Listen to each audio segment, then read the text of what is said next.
Hoje nós temos a presença da Sandra e a Sandra traz para nós um tema que, para quem é mãe, parece uma coisa tão fácil. O filho vai crescer, você vai ensinar ele a falar e tá tudo bem. Não é bem assim. Não. Só que não. Só que não. Sandra, como que é esse desenvolvimento da criança e por que algumas crianças atrasam um pouco mais a fala, apesar do esforço às vezes dos pais? O que pode acontecer para atrasar a fala dessa criança? Então, Rita, no desenvolvimento normal, a criança tem todo, vamos dizer, uma cronologia, né? Eu costumo dizer que a natureza é muito sábia, porque ela começa com o desenvolvimento motor da criança, né? Aquela criança que vai segurar o pescoço, vai começar a sentar sozinha. E quando ela já, vamos dizer, está naquele marco que ela já começa a engatinhar, ficar em pé, todo esse primeiro ano já é um preparo para fala e linguagem, né?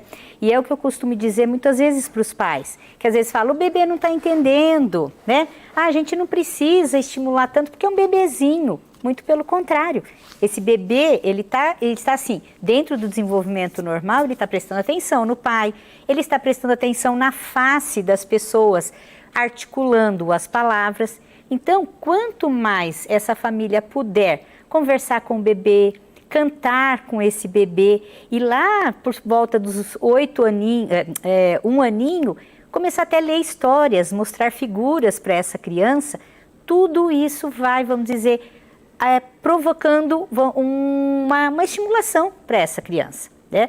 Então, o que a gente encontra muito hoje, Rita, é essa dificuldade dos pais estarem com a criança para fazer essa estimulação. Nós vemos que muitas crianças ficam o dia todo na escola, não que a escola não dê, vamos dizer, a estimulação que muitas vezes precisa, a socialização, mas muitas crianças precisam dessa gota a mais de estimulação, dessa mãe falando, contando, conversando, mostrando os objetos, falando o nome dos objetos, porque na escola é um global, né? Não é uma coisa tão direcionada, tão individualizada. E hoje a gente vê como está difícil, né? As famílias aí estar junto dessa criança. Então eu vou colocar louros aqui na pandemia, porque se os pais trabalhando fora, deixando a criança muito tempo na escola, não conseguem acompanhar e ensinar, dar essa gotinha a mais para a criança em casa, esse estímulo, então na pandemia, como os pais ficaram em casa, nossa, então foi tudo ótimo, porque os pais puderam ficar mais próximos das crianças, ensinar, né, acompanhar, estimular. Foi assim na pandemia? Não, também não foi, porque os pais ficaram em casa, mas os pais ficaram a trabalho. Ficaram em home office, né? Sim, então foi muito difícil muitas vezes e na clínica nós temos relatos de pais que contam como foi difícil conciliar a criança estando ali presente e eles estarem trabalhando. E o que aconteceu nesse interim? O uso do celular, Rita, tá? Muitos pais deram as telas para essa criança porque tinham que trabalhar e a criança tinha que ficar quieta e eles não sabiam como. E isso hoje, né? Hoje a gente tem colhido os frutos de atrasos aí por conta dessa tela. Essa tela, o celular, ele tira a atenção, ele tira a criança desse mundo auditivo, desse mundo visual, porque ela foca somente ali naquele quadradinho. Então, hoje nós vemos assim, hoje na clínica nós temos tido muitas crianças com atraso nesse desenvolvimento porque fizeram, né, e fazem ainda do uso das telas de forma muito precoce. E isso acaba realmente interferindo. Porque o que é comunicação, Rita? Comunicação é o outro falando, você escutando, a mamãe falando, você quer papar? Olha, tem arroz, tem feijão e mostra, vamos brincar de bola. A criança vai internalizando esse vocabulário. Então você imagina hoje, né, aquela mãe, coitada, que mal está conseguindo fazer alguma coisa na pandemia, que você está me falando, mal está conseguindo fazer algo em casa, tendo que trabalhar e ainda dar conta de todo o serviço. Como que ficou essa criança? Então nós temos tido sim hoje que a gente fala filhos da pandemia, crianças inclusive que nasceram aí nesses 2 anos de pandemia que ficaram em casa, que não puderam ir para a escola, e aí estão sofrendo um atraso, sim. E sem ter nada de forma biológica, de ter nascido com alguma coisa. É só a falta do estímulo externo. A falta do estímulo, sim. E mesmo, Rita, não só na questão da fala, mas um atraso às vezes motor, um atraso nas atividades, né, do dia a dia, que isso aí o que provoca é a ida à escola, claro, né, dele poder se socializar, crianças pequenas de ir no parque, brincar na areia. A criança foi privada de tudo isso na pandemia. E, claro, comunicação vamos dizer, o desenvolvimento da fala e linguagem, ele depende disso, nesse primeiro ano de vida da criança. Tá? Então, realmente, foi muito problemático. Nós estamos aqui falando dos fatores externos que interferem, ou seja, a falta do pai e da mãe ali, com a disponibilidade de conversar, de ensinar, de auxiliar, de mostrar, né? Também o estímulo externo de estar com as crianças no condomínio, na escola. Então, nesse período de pandemia, foi difícil, né? Talvez até muito mais do que antes, né? Dessa experiência de ficar em casa trabalhando e tendo que cuidar de tudo que uma casa pede, principalmente as crianças. Mas existem os fatores internos também. Tem patologias que também ajudam a atrasar não só o desenvolvimento motor, mas o desenvolvimento da fala também, né? Sim, Rita, né? Nós temos crianças que nascem, por exemplo, a síndrome de Down, com uma paralisia cerebral, ou mesmo hoje, e assim, de uma forma muito devastadora, o autismo. Hoje a gente vê que mais crianças têm vindo mais cedo até com características do autismo. Então, aí são fatores de fato interno, biológico da criança, que acaba interferindo aí. Então, por exemplo, se a gente pegar o síndrome de Down, a criança com síndrome de Down, ela já nasce com esse atraso. Ela, no decorrer do desenvolvimento, por questões dela interna e mesmo motora, muscular, ela já começa a ter um atraso aí no desenvolvimento. Como eu te falei anteriormente, a criança precisa dessa questão do desenvolvimento em si, né, desse estímulo todo que ela passa por um ano aí para vir a comunicação. Então, no síndrome de Down, a gente vê esse atraso devido a isso, né? Na criança autista. A criança autista também já é um outro panorama. É uma criança que ela, por si só, internamente, que ela não consegue, vamos dizer, trabalhar com esse processamento, muitas vezes, do som que ela está recebendo, ela conseguir ver. Então, como a gente estava falando, a mamãe está falando, olha a bola, né? Você quer o papá? O autista, muitas vezes, ele não consegue fazer essa conexão visual e auditiva.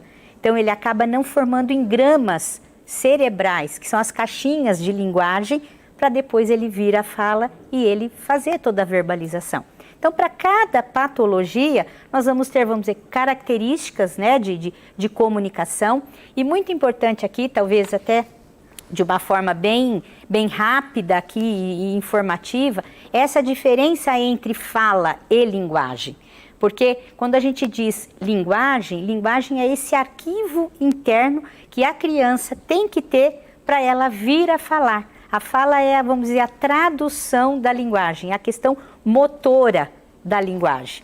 Porque muitas vezes, e hoje nós temos patologias que só interferem na linguagem e patologias que interferem na fala ou patologias que interferem nas duas coisas, né? Nos dois aspectos aí.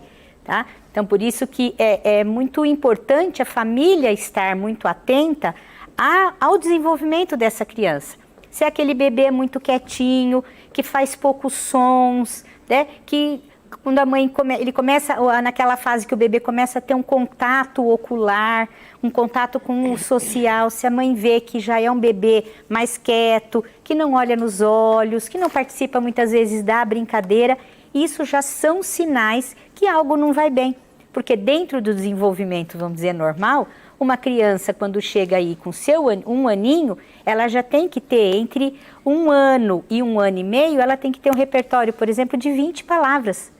Então, uma criança com 1 ano e meio, se ela já não tiver um repertório de 20 palavras, eu digo repertório, não que ela esteja articulando de forma clara e vamos dizer, inteligível. Mas ela tem. Então, aquela criança que começa, quer aula, né? Ela começa a já aproximar a articulação do normal, do vocabulário normal. Posso fazer uma pergunta? Já que Sim. você falou, eu me lembrei assim que muitas vezes quando a criança começa a falar errado, os pais acham aquilo uma gracinha.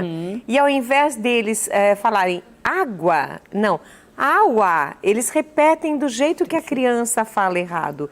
Isso é bom ou ruim? É péssimo, na verdade. Né? Porque é o que eu falei para você, a criança ela vai engramando, ela vai formando essas caixinhas de som conforme ela olha. Ela escuta, desculpe. Então, se ela escuta que e o pai repete aua, ela vai repetir aua para água. Então, é muito importante nós falarmos o vocabulário normal, os sons normais. Nem no diminutivo, porque muitas famílias falam de uma forma como com a criança, por exemplo, de 1 ano, como se estivesse falando com um bebê de 2 meses. Isso também é muito ruim.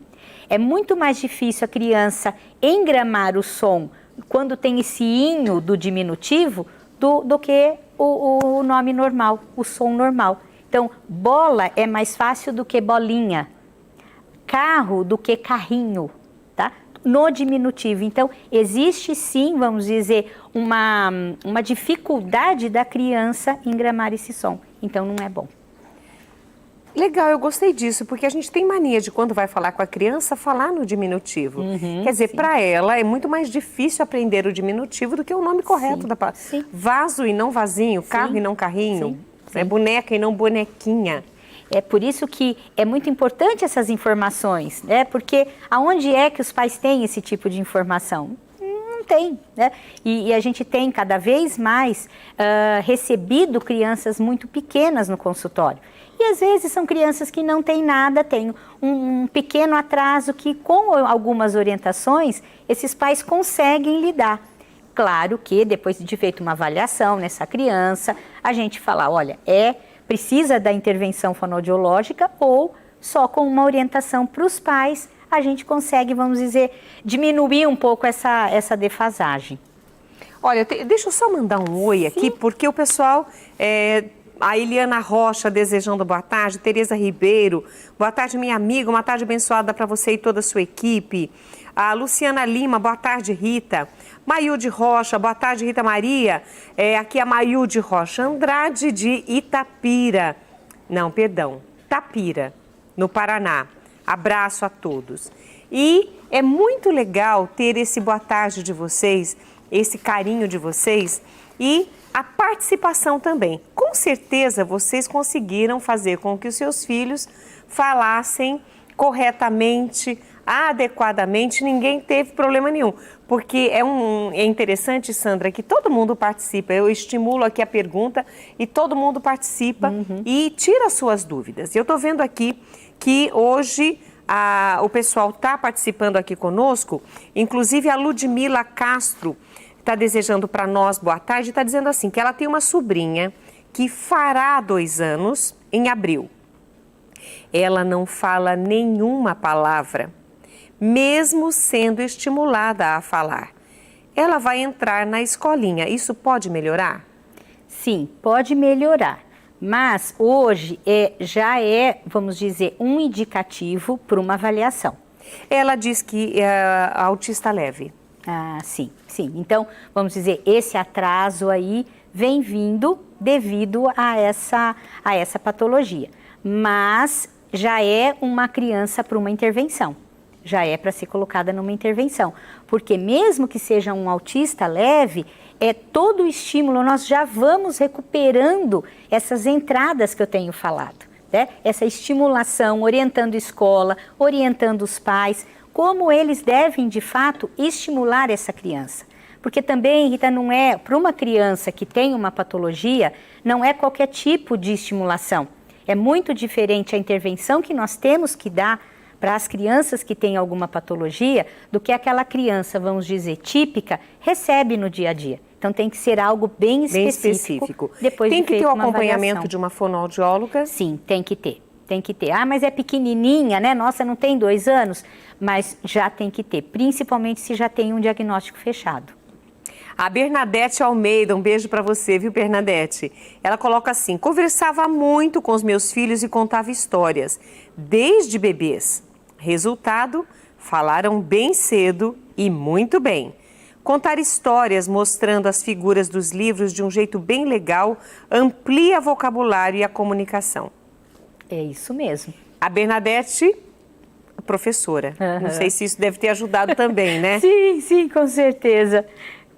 Quem mais está aqui? A Deise Bilar, ela colocou assim: boa tarde, Rita Maria. A primeira palavra que minha filha falou foi uma, com 10 meses. Nem mamãe, nem papai.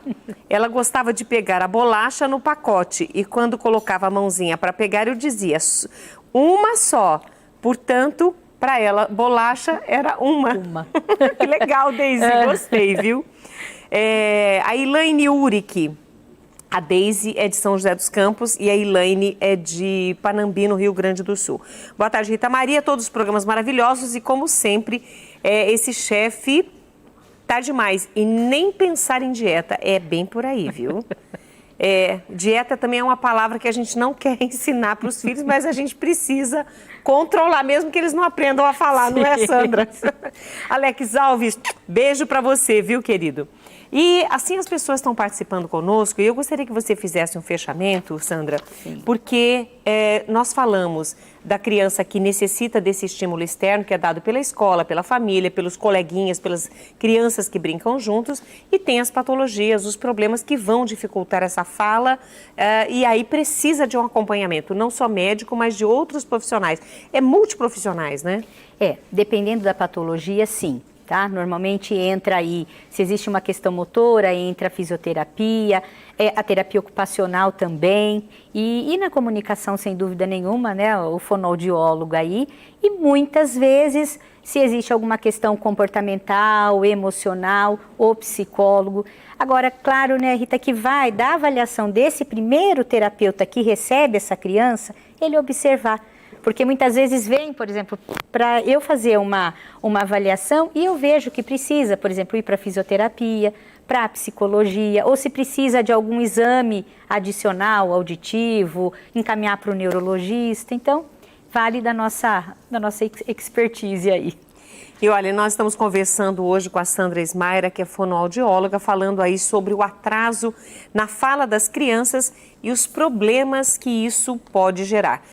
De toda essa parte da infância, mas lembrando que essas crianças vão crescer e se não acolhidas nesse momento da dificuldade, os problemas na fase da adolescência, na fase adulta, quer dizer, isso vai se complicar. Mas a criança pode também desenvolver depois dessa dificuldade do começo e sim. Ficar falante que nem eu. Sim, é por isso, né, Rita, que a gente vê o quanto é necessário o tratamento precoce, né? Eu não diria nem precoce, o tratamento, a intervenção logo de pequenininho, porque são fases, ela vai ter a fase da alfabetização e os problemas de comunicação também interferem na questão da linguagem escrita, na leitura. E depois vem já uma fase mais, vamos dizer, a demanda maior, que é aí a pré-adolescência, adolescência. Então, na verdade, e comunicação cabe para todos e qualquer idade, né? Então, por isso que a gente tem que prestar atenção. E eu gostei do que você falou e agora não vou me lembrar qual delas. A Bernadette também falou que contava histórias. Hoje nós vamos ensinar a fazer no artesanato, vai ser daqui a pouquinho com a Maura Castro, a fazer um case para colocar os livros. O negócio é o seguinte, se não, a criança também não for estimulada desde pequena a ler e a ouvir histórias, dificilmente ela vai se interessar pelos livros. Depois, conforme vai crescendo. Então, é importante também contar histórias para as crianças e pegar os livros. A criança imita também, né, os pais. Então, a criança vê o pai com o livro na mão, a criança também vai querer. A criança vê o pai comendo de tudo, a criança também vai comer. A criança, na verdade, assim, ela é uma esponjinha. O que a gente ensinar, o que nós demonstrarmos para a criança, ela vai absorver. tanto pelo lado bom quanto pelo lado ruim. Então, a história é vitamina. Oxe, que coisa boa. Eu só vou encerrar com você, Sandra, porque nós não tocamos nesse assunto e conversamos nós duas antes de começar o programa. Sim. E eu não posso deixar o programa encerrar sem citar que, neste período de pandemia, as crianças que já falavam bem, mas que perderam esse estímulo da escola ou por conta da correria dos pais, regrediram e perderam um pouco essa capacidade de falar uma palavra um pouco melhor. Isso pode acontecer em qualquer situação? Sim, isso pode sim. É a privação mesmo, a privação social que elas sofreram, né? Essa questão do contato com o outro, do contato social, isso atrapalhou muito. Ficaram crianças mais, vamos dizer, embutidas, né? E agora que estão voltando, até assim, a gente tendo que retomar, né, com a escola, retomar essa organização social. Então, houve sim um prejuízo, infelizmente. Sandra, muito obrigada por tua presença, nós já disponibilizamos os contatos e espero que você traga outros temas interessantes como esse aqui, que parece uma coisa tão simples, ensinar uma criança a falar, mas não é tão simples assim. Eu que agradeço, Rita. Obrigada por tua presença.